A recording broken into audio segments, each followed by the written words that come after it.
This podcast is sponsored by nobody.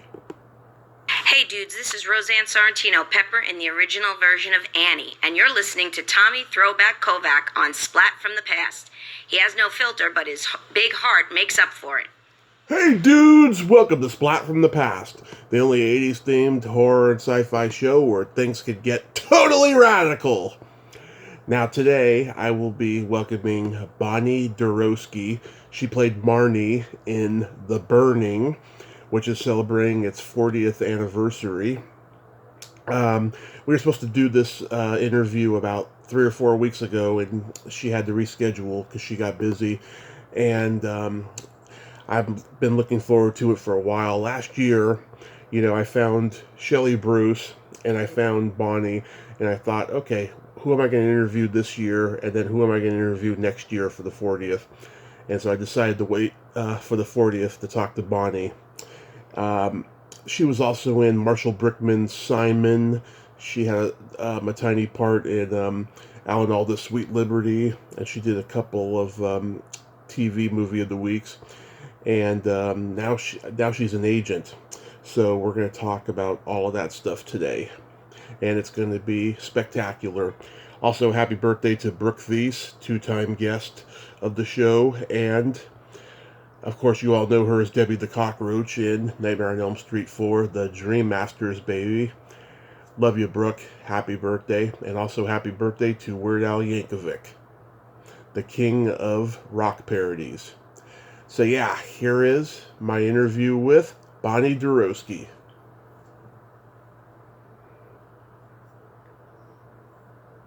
Hey, Bonnie, welcome to the show. How are you today?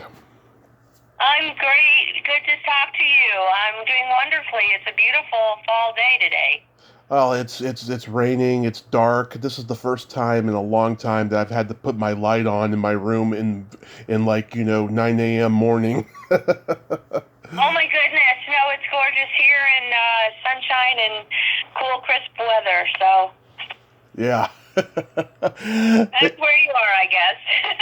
Yeah. Thank you for taking the time today. This is such a great honor. Oh, you're so welcome. It's an honor for me as well. Thank you. My pleasure. So, going back in time, what age did you start gravitating toward acting? Well, my mother tells a story of when I was in preschool, and apparently I took my role as a bluebird incredibly seriously in the preschool play. Right. But I didn't actually start really acting until I was about 11, and then at 13 was when I started acting professionally in New York. So I did a lot of community theater. I did children's theater. And kind of got my feet wet that way, and then ended up in New York City auditioning for theater and film. You're born and raised in New Jersey? I'm a Jersey girl through and through. Lived in Michigan for 10 years, but I'm a Jersey girl. Oh wow, what were you doing in Michigan? Oh, just kicking around. It was my early 20s, and I was spreading my wings and getting away from home and hanging out with some people out there. And I did a bunch of different things. I did a little bit of acting in that Ann Arbor area, nothing professionally. And then I was a nanny for 5 years for an amazing family. I just actually went last year, right before COVID, to the little girl's wedding in Banff. So that was amazing. Oh, that's awesome! Yeah. What's the Michigan theater scene like? Because I don't think I've talked to too many people who were in the Michigan theater scene. There's a fair amount of theater in the Ann Arbor area. Detroit, mostly. I mean, they have the symphony and that kind of thing.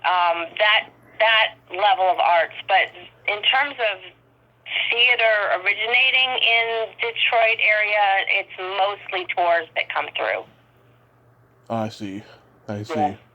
So there's a little bit of a scene out there, but not much. Yeah. Mostly I was just playing. So you mentioned in Messenger that you did Landscape of the Body in New York Public Theater, was it? I did at the Public Theater. That was one of, there are two projects that feel like they have some real longevity for me, and Landscape is one of them, and The Burning is the other. So Landscape was an amazing opportunity. I worked on that. It started over the summer out in Chicago, and we did a preview out there and then brought it to New York City. There were some amazing people that I had the amazing fortune to work with who were, award winner, Tony Award winners, and have gone on to, be Oscar Award winners and all of that. So that was just a really wonderful theater experience, and worked with,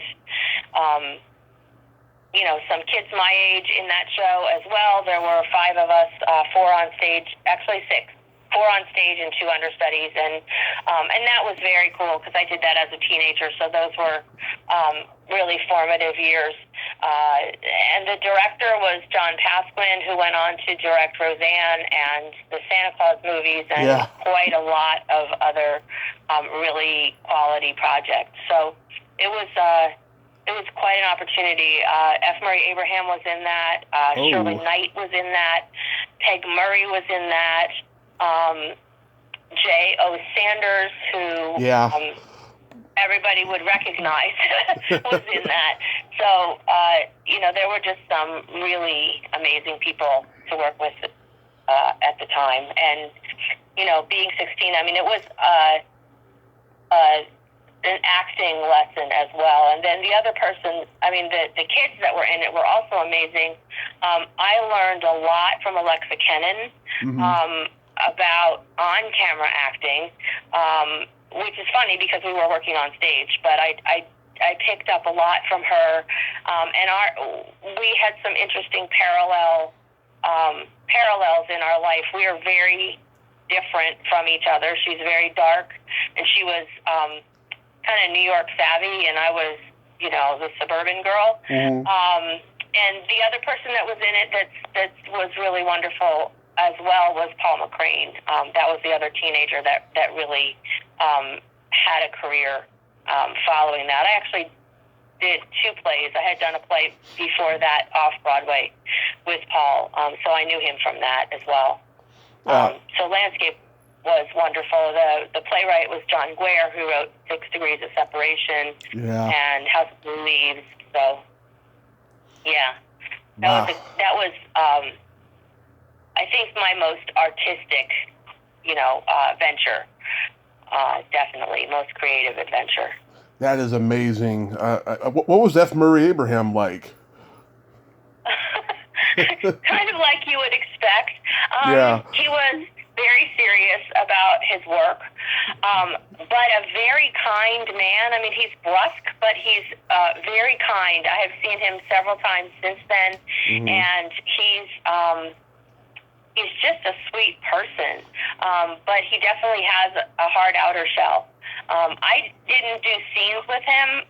The scenes that I were in were with the other kids in the show, so I didn't actually directly work with him, although obviously he was around and in the dressing rooms and all of that.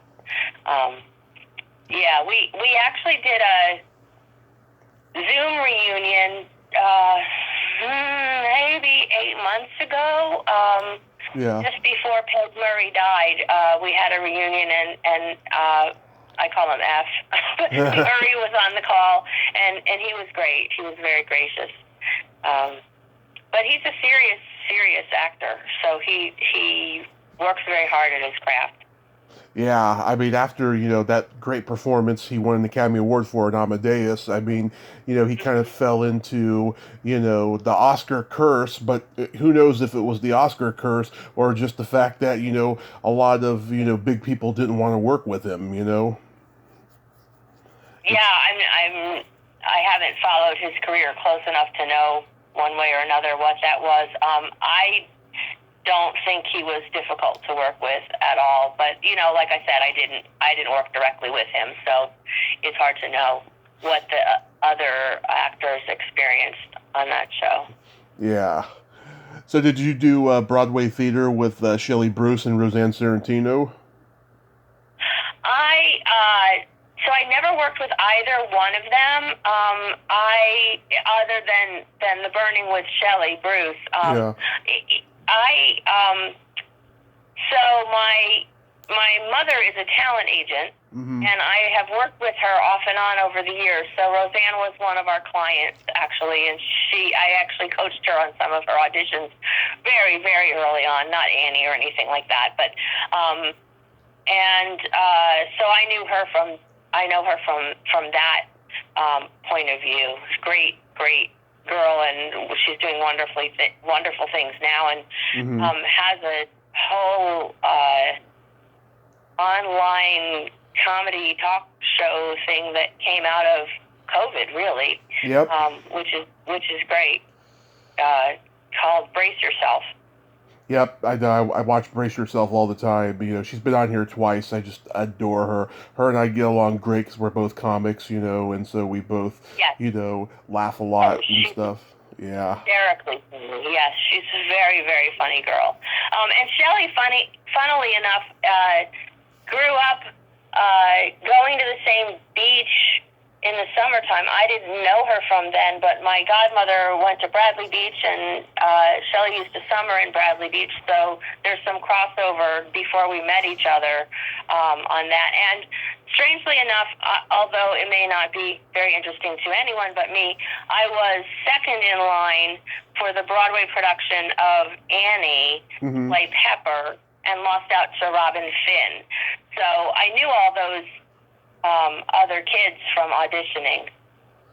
Did you know Diana Barrows? I didn't really know her. No, I mean I know who she is, but I don't really know her. No. Okay, yeah, she's a friend of mine. I actually talked to her on the phone last night. Oh, funny. Yeah, we were just talking about her. I did an after school special that I got replaced by Alexa Kennan, Oh, yeah.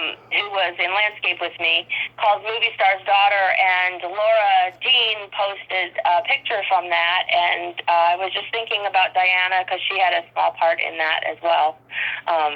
That's funny. So yeah, the New York kid actor scene was fairly small at the time.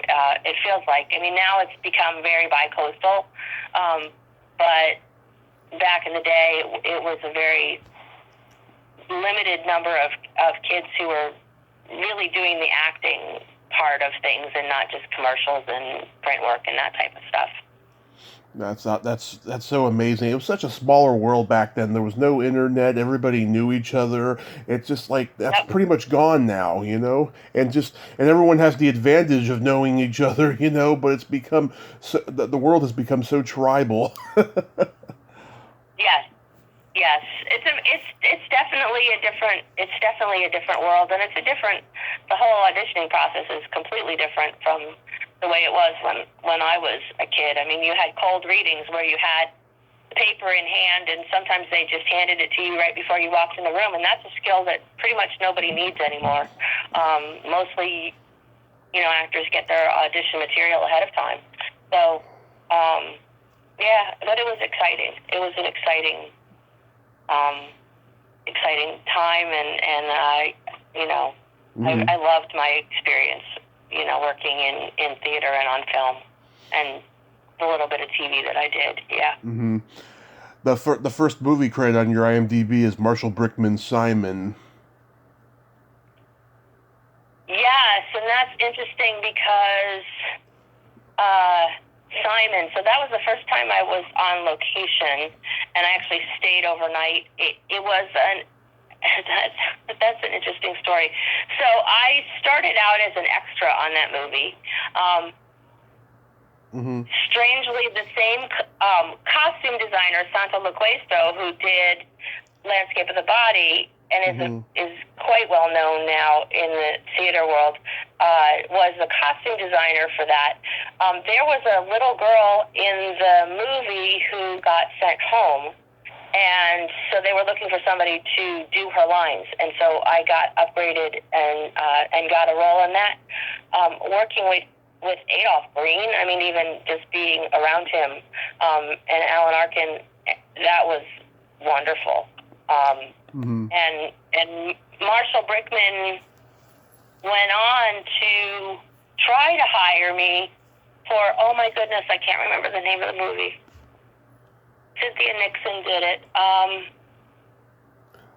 The Manhattan Project.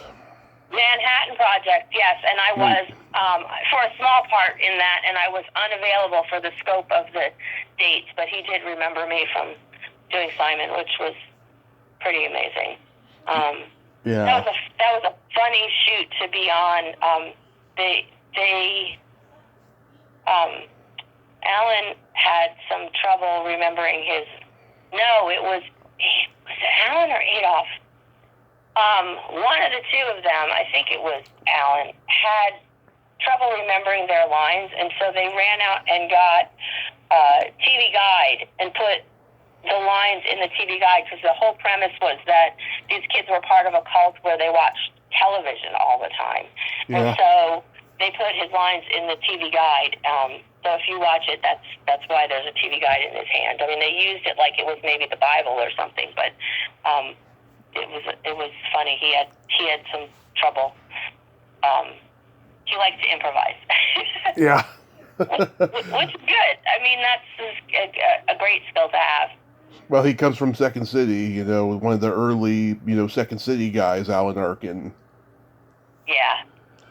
And also... Yep. So that's more his comfort zone, is right. The improvisation. And also Madeline Kahn was in there. What was she like? Did you get to meet her? I don't remember working with her. I don't remember working with her. She may have been there, but I don't think she was in any of the scenes that I was in. But yeah, I love that movie. That's a really neat movie. My favorite part is when he does the evolution coming out of the tank. That's really a piece of great physical comedy. Yeah. And Austin Pendleton, one of my favorite character actors. Yep. He's on my bucket list. It's been hard getting in touch with him, but hopefully I will, at least by next year. But yeah, how does how does the Burning come into your life? So the Burning was just yet another audition. It was interesting to me because the casting for that was just really remarkable. And what's most remarkable about it is the casting director had primarily cast extras. Mm-hmm. And so to be casting a film with actors with, speaking parts and lead roles, I just thought that was really remarkable.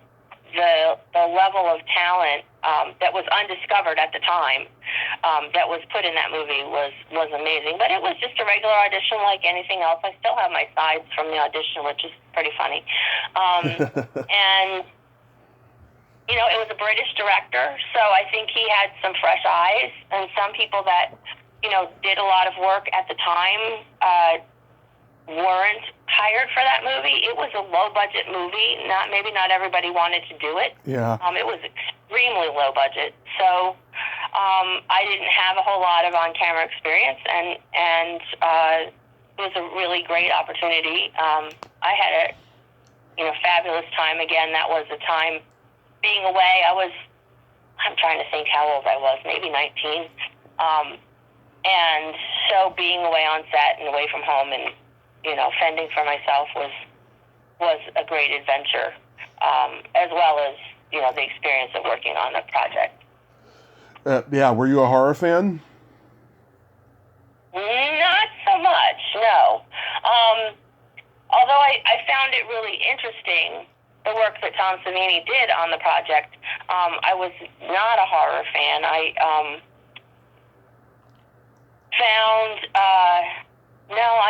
I didn't like scary movies at all. Rosemary's Daughter scared the daylights out of me when I was babysitting one time. I watched it. And I read The Exorcist, but never saw it. So I read Stephen King, so I would read things, but I didn't actually see movies that were scary. Yeah. Yeah, and this is right at the height of the slasher craze. Friday the 13th had come out. Tom Savini turned down to do Friday the 13th Part 2 for this movie, as a matter of fact. Yep. And Yeah. and a lot of slasher movies of 1981, especially the ones that take place in like rural camp areas, were like right in the boonies of New York. I noticed. Yes. Well, and I think that, I mean, the other thing that makes The Burning, no, I wouldn't say special, but notable is that the Weinsteins produced it. And so I believe that they had gone to camp up in that area as kids. And so that was familiar stomping ground for them in terms of looking for a location for, a kids' campsite. Yeah. And most of those sites were, I believe, Boy Scout camps or defunct Boy Scout camps. A lot of people have contacted me asking me if I remember exactly where the places were, and they all kind of run together in my mind. There were definitely 2 or 3, maybe 4 different camps that we used for various scenes. Right, and this was based on a particular, not based, inspired by, the Crosby legend. It was based on a real thing that had happened, right? Well, yeah, real. It's based on a campfire story that had been told, apparently. At least that's what the premise is that that's a story that had been told. Like the bloody finger or any other story you hear at a scout camp or a sleepaway camp. And so that was a story that had passed down as a tradition, and so they sort of took that and put it in the context of reality. Yeah, and Shelley told me she didn't see anything creepy with Harvey Weinstein, but did you? No, I didn't. No, it was just the thing that I remember the most was that it was just on a shoestring. It was on a complete shoestring, and they didn't seem like it was clear in retrospect that this was a new type of venture for them. They had not done film before, and so they didn't exactly know what they were doing. But no, I didn't see anything untoward. I didn't actually see much of him at all. So. Yeah, but it's an interesting conversation piece to say I was in a Weinstein movie. Yeah. Was everyone smoking pot and having a good time? We spent a lot of time in a hotel bar. I don't know about smoking pot. That if that was going on, that went over my head. But definitely hanging out in the bar at night was an activity that went. I mean, we were in North Tonawanda. There is nothing in North Tonawanda. So here we are shooting this stuff during the day and just kicking around at night. So that was where we spent a lot of our time. So yeah, it was a good time. I mean, there were certain people that hung out like that, and some people that didn't. And there were some older people on, in the cast, even though they were playing a similar age. So I think the more mature people were smart and went to bed. I was not one of them. How was working with the cast? Oh, they were great. It was just a lot of fun.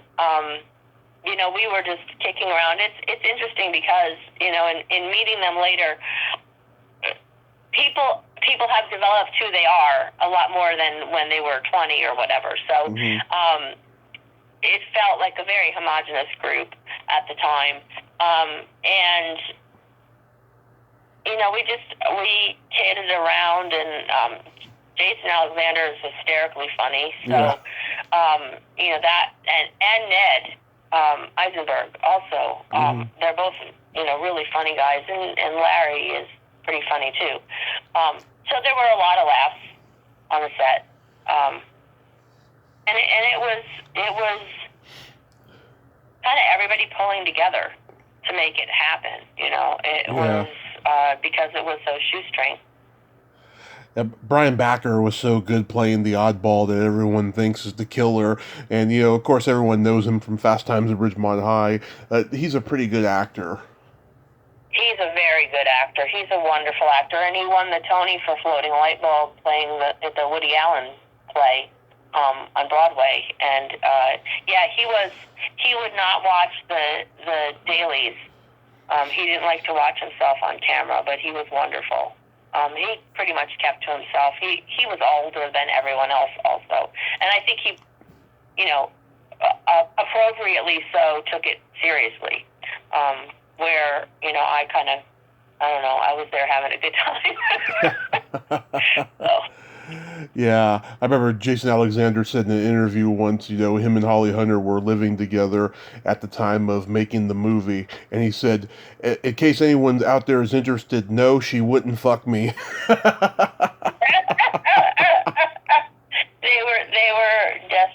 were definitely close on the set. Holly's a piece of work too. I mean, she just came straight out of down south with her cowboy boots and her cut-off shorts, and she was a lot of fun. I like to say that I had more lines than Holly Hunter, and just barely. Yeah. Just barely. So. Were you surprised that they both hit it big, or were you not surprised? I mean, Jason, I would have been able to predict. Holly had literally next to nothing to do in the film, so it was really hard to gauge that she was such a fine actor. That was something that probably was only seen by casting. They probably had her audition with more lines than the couple of lines that the character had. So that was surprising to me. Yeah, it also. But not because I didn't expect her to be wonderful. It's just because I had no idea. It was hidden. Right, and also to Fisher Stevens, he's had a big career as well. Yep, he was wonderful also. The list of names of people and even Brian Matthews was, I believe he starred in David Copperfield on Broadway following The Burning. So, he had a nice career as well. I mean, it's just really interesting how many award winners are in that cast. People that went on to win, really nice kudos for their abilities. Mm-hmm. Fisher was a nice guy. I liked him a lot. Yeah. He was nice. He was also better behaved than I was, I think. How were you not well behaved? You know what? I just partied too much, and I didn't.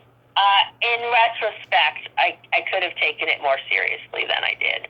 I think I was a little cocky, and that's there were people who went to bed, and there were people who stayed out late, and I was a stay out later. And Shelley was younger, and her mom was there, so she was not part of that scene for the entirety of the evening. And I'm not saying anything got wild and crazy or anything like that. I just, as an adult now, I look back and say, oh yeah, that was, that was some minimal prefrontal cortex functioning going on there. Yeah. But no, I just was spreading my wings a little bit. How do you feel that Marnie survived? Well, we always talked about, that there should be a sequel for all the people that survived. Yeah, it was good. It would have been fun to have been, part of the special effects. And in fact, I was slightly, because my hand is in one scene. There was a person who was unable to be found for their hand at the moment, and they were like, we need to shoot this shot right now. And so the scene where the blood drips off the hand off the raft is actually my hand, but I didn't get to do any of the really interesting special effects. So that would have been fun. Is there a favorite kill in the movie that you have? I really like the fingers being cut off. Fisher Stevens' fingers getting cut off. I think that's Fisher. Is it Fisher Stevens or was it? I think so. Yeah. Pretty sure. I mean, I like. Yeah. Yeah, I mean, I like the garden shears, which is the poster. I mean, that's become so identified with the movie. It's an original kill too. I think I don't think I've seen anybody really try to copy it. At least with garden shears, because if you do that, they're like, okay, that's from The Burning. Right. Exactly. Yeah, and it's interesting because it starts out with the woman, and he uses scissors, and then he graduates to garden shears as he gets rolling in his career. Yeah, how would you have liked Marnie to be killed off? Oh my, never thought of that.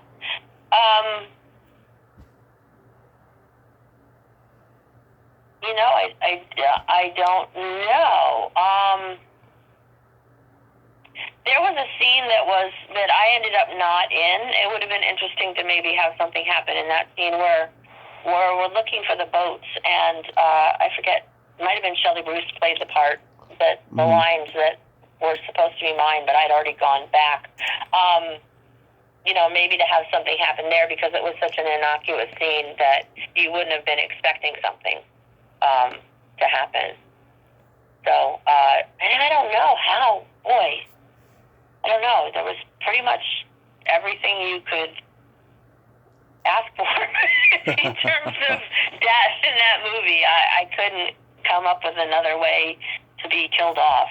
But maybe something where you just really didn't expect it to be happening. Because there were a lot of things that were not necessarily telegraphed, but kind of. You knew something was coming. You just didn't know what. But to have something kind of really just be quiet and then all of a sudden have him come out of nowhere, that would have been kind of interesting. Yeah. And then you did the Royal Romance of Charles and Diane.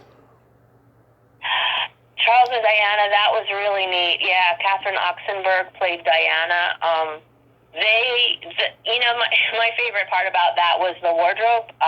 Apparently it was quite pricey, or I would have bought it myself, but the sweaters were actually imported from Britain, from the school that Diana went to. And I thought that was pretty nifty. I guess they were part of the uniform that they wore at the boarding school she went to. And that was, I was living in Michigan at the time, so I flew back to do that film, which was pretty neat. I mean, it was quick. It was one day. But I got to do a British accent, and that was fun. Love it. Yeah. Olivia de Havilland, I mean, she just passed recently. She lived a long, long time. Yep. And of course... Yeah, she was in anything that I did, of course. But yeah, that was a nice piece of footage. Yeah, of course, Stuart Granger, the king of the, British, hero roles, and Ray Milland, Academy Award winner. Wow, that's great that you got to be on that set. Yeah. And then you did the CBS afternoon playhouse, Revenge of the Nerd. Yes, I did. Played a student council member, kind of looking down on all the things that people were doing that were I deemed inappropriate, I suppose. That's an interesting story. Actually, there's a connection with that and the after-school special movie star's daughter that Both Wendell Brown and I were cut from Movie Star's Daughter, and he was in Revenge of the Nerd. So that was kind of neat. We got to work together again. I really enjoyed his company. He was a nice guy and a good actor. He did one of the college movies, and I can't remember which. And then I don't know where he ever ended up after that. So I worked with him twice. Chris Barnes from the Bad News Bears was in it, probably his last movie. Okay, that was lost on me. Then you were in Alan Alda's Sweet Liberty, which was so wonderful to get to meet Alan Alda. I was such a big MASH fan, and he actually did the audition, which is crazy. I had one line, and he did the callback with everybody. He was very careful about how he cast that movie. So that was really kind of I was fan geeking on that one a little bit because he's just and I know him from I love the play The Apple Tree, and he was in that originally on Broadway. I just think he's super nice and super special as an actor, and so to be on that set was really an honor, actually. And the fact that he took the time, I mean, that just really said something to me, because normally a director's not going to be so concerned about who plays the minor roles. Yeah. I mean, unfortunately, the film didn't do very well, but it was a great opportunity to work with Alan. Yeah, I think it's a very underrated comedy. Yeah, I agree. Yeah, because he was coming off of MASH, and he had a couple box office hits with The Four Seasons and California Suite. Yep. I think he was under a little bit of pressure, but it's a great movie. It's a great movie, I think, and Michelle Pfeiffer's in it. Yep. I like how he meets her when she's in character playing the character in the Revolutionary War movie, and she's so sweet, but then off stage she's a bitch. That's like the embodiment of an actress. Yes, exactly. Not always, but sometimes, yes. Sometimes. What you see on the screen isn't always what you get in person. Exactly. So what made you want to leave acting to become an agent?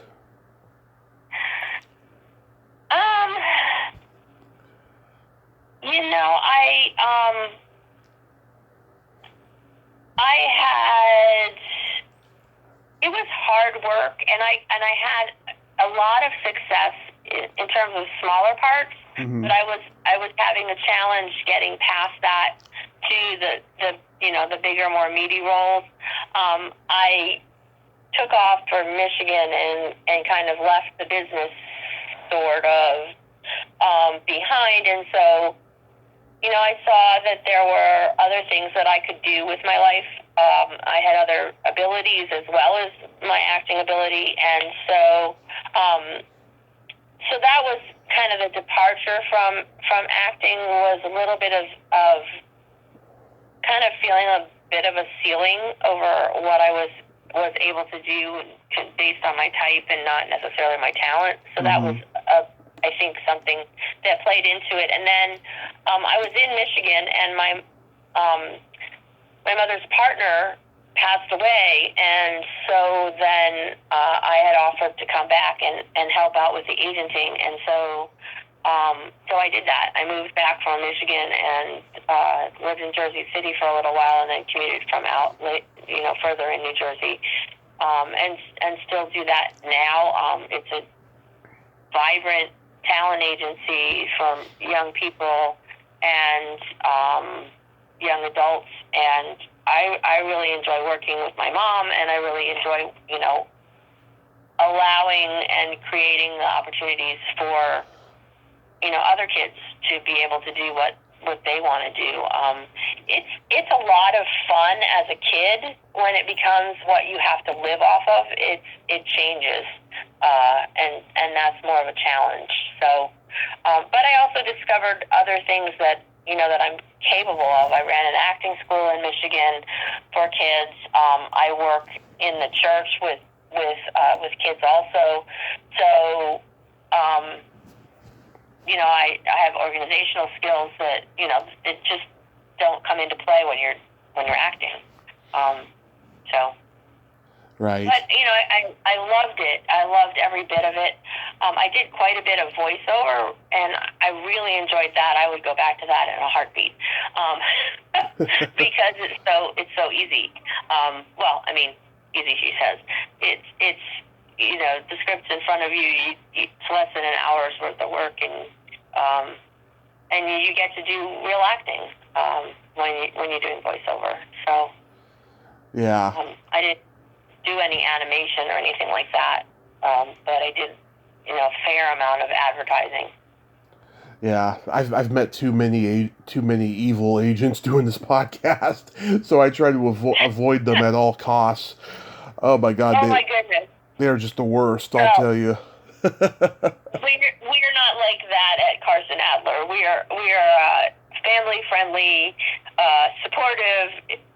We represented all kinds of people, and the thing with young people is that they do it because they love it, and then they go, and it's not an ego thing so much for young people, and then sometimes they go on and they become sports agents, or they become principals or lawyers, or people do all kinds of things after they've done acting. So the young people that we work with, it takes a lot. I didn't have a huge experience while I was still in school, but imagine being 10 years old and having to go to school and then work. I mean, you're doing two jobs at the same time. So the kids that work in the business are really remarkable.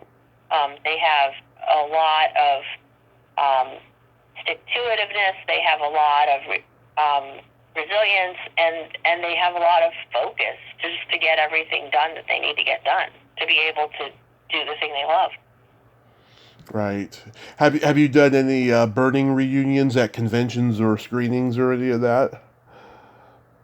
I did a couple of burning reunions. I did one at Schiller. I did one at Bay of Blood in Florida. There was conversation before COVID about a Germany reunion, which I'm sad that I was never materialized. That would have been really interesting. I've actually not I think Shelley told me. Then there's, what is it called? The Mahoning Drive-In out in Pennsylvania did a 35 millimeter screening of the movie at their drive-in. And so Shelley Bruce and I both went out there and went to that, and that was amazing to see it, the way it was intended as a 35 millimeter movie, and outside like that, with the setting of the film being, outdoors in the woods and all. It was really wonderful, and we just sort of popped in. Nobody was, there was no big publicity about us being there, but that was really fun to be there and be with the fans that were watching the movie at the time. And it's a great little theater that shows all kinds of movies, but they do have the capacity to show 35 millimeter, which is amazing. Yeah, I hope you get to do more in the future and stuff, because it's such an underrated horror movie. It is, and yet it's got such a very faithful following. There are people that's just their favorite movie, and that's amazing to me. It's really wonderful to be a part of something that has such longevity. I would have never guessed, in doing that movie, that would be the thing that that I'm sort of known for. I would have thought it would be something different, but it's really wonderful to be a part of that, and a part of the community that that likes horror. People are really nice, and I've had nothing but good experiences with the conventions that I've done. So I would love to do more, and it's great to see the people that to have a reunion with the people that were in the burning too. Oh, absolutely. So Now we get to the fun part of the show. This is my secret silly game. It's a series. Okay. It's a series of silly slumber party questions. No win or lose, just pure fun. And how this works is I ask you the question, you answer it, and then you ask me the exact same question and I answer it. Okay. And feel free to comment on answers. Okay. Okay. Bonnie, are you ticklish? I think I am. I'm not sure. I haven't had anybody try to tickle me in a very long time, but I think back in the day I was ticklish. So, yeah, I think so. How about you? Are you ticklish? Yeah, I've been known to hit people in the groin. I'm so ticklish. Oh,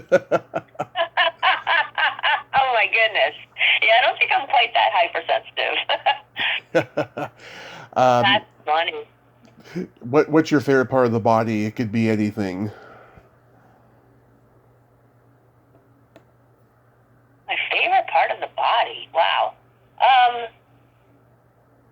I like hands. I don't know. When I'm looking at people, I like to look at their hands. I think they tell a lot about a person. I think the way people gesture with their hands is interesting. So I don't know, if I were to pick, I guess I'd pick hands. What about you? What's your favorite part of the body? The belly button. Why is that? I had a girlfriend when I was 6 years old who had an adorable one, and she, I tried to reconnect with her years ago, and she was fucked up on drugs by that point, and she was in a loveless marriage with kids and stuff, but, it's just, it has an enduring quality to me that, she was the one that got away. Yeah, okay, and you loved her belly button, okay. Yeah. Well, I loved her overall because she was the only girl that was nice to me in our first grade class, and okay, yep. so it has a real enduring quality to me for that. Yes. Yeah. What color are your toenails painted?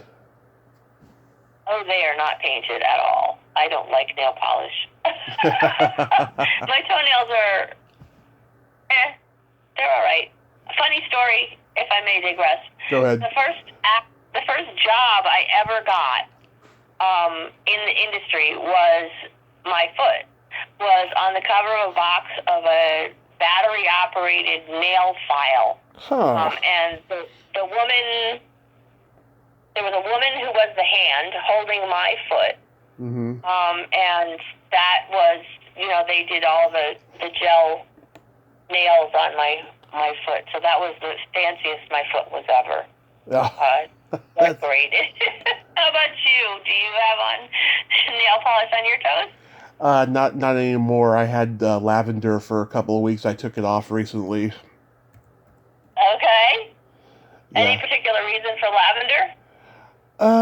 I just thought it would be a nice color to use because I hadn't painted them since, before quarantine. Ah. I've painted my nails, but never my toenails very much. Yeah. I don't know, they're inside shoes so much, I don't know. Yeah. What would you say is your best personality trait? I may not be evident in this interview, but I think I'm funny. So I would say, but that's not really a character trait. I'm very honest. I'm an honest person. You are an honest person, and you're very personable, so I can imagine you being super funny. Oh, thank you. How about you? What's your best character trait? I have empathy, but I also have no filter. Okay. Which makes you funny also, then. Yes. Sometimes maybe not so funny. Yeah. That could backfire. No filter can backfire sometimes.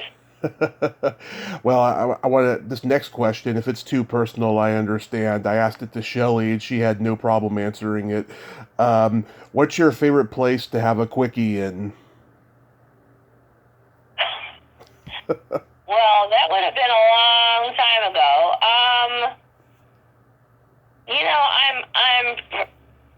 I'm pretty traditional. I'm a bed person.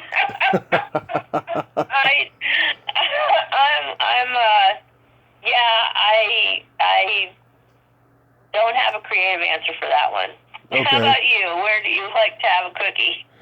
Well, years ago, I used to love to do it in the movie theater. Oh, there you go. Yeah. So combine your love of movies and, yes, your love of having sex, and there you are.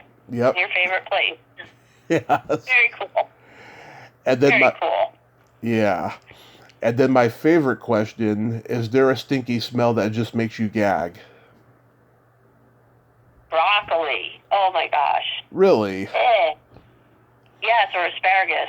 Oh, both of them are like, you can't have it in the food on the table with, no. You mean you can't eat No, them? I don't like broccoli. Oh, Yeah.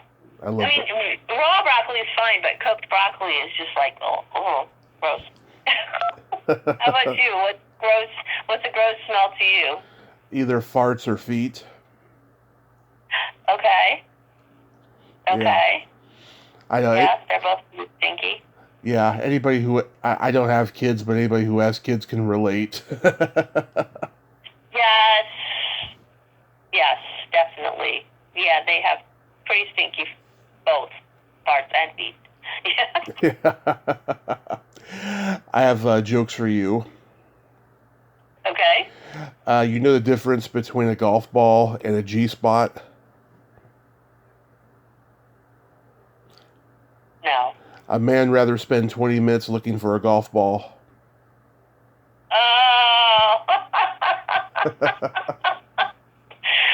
Oh, that's, yeah, that's funny.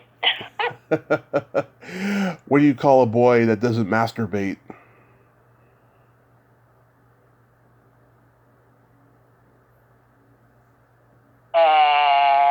Frustrated? You're the second person who's ever said that. No, you call him a liar. Of course you do. Well, Bonnie, I thank you so much for coming on today. You are a good storyteller, I have to say. Oh, thank you so much. This was really fun. I really enjoyed it. I appreciate it. I'll look forward to hearing it back. And thank you for doing this. This is a very cool project that you have. Where you interview people, and I think it's wonderful. So. Oh, thank you so much. That really means a lot to me. Yeah, it's funny. I spent 2 years trying to get in touch with Ned Eisenberg, right? And when I couldn't last year, I found you and Shelley, and I was like, okay, who do I want to talk to this year, and who do I want to talk to next year for the 40th? And I said, okay, I'll talk to Shelley this year, and then next year will be Bonnie. So it was worth the wait. It was just a lot of fun. Thank you so much. Oh, you're so welcome. You're so welcome. You have a wonderful rest of your day. You too. And take good care. Okay, you too. Be safe and happy holidays. Yeah, and happy Halloween. Happy Halloween. Bye-bye. Bye-bye. Well, there you have it. Bonnie Deroski. Ain't she a sweetheart? Oh, what a nice lady. And a lot of fun. Great sense of humor. She was a little funny, so, she was serious and professional, but also very personable, and she was just overall a great person. Her clients are very lucky. Well, until next time, this is Tommy Throwback Kovac saying, there's no shame in living in the past, because the present sucks. Later, dudes.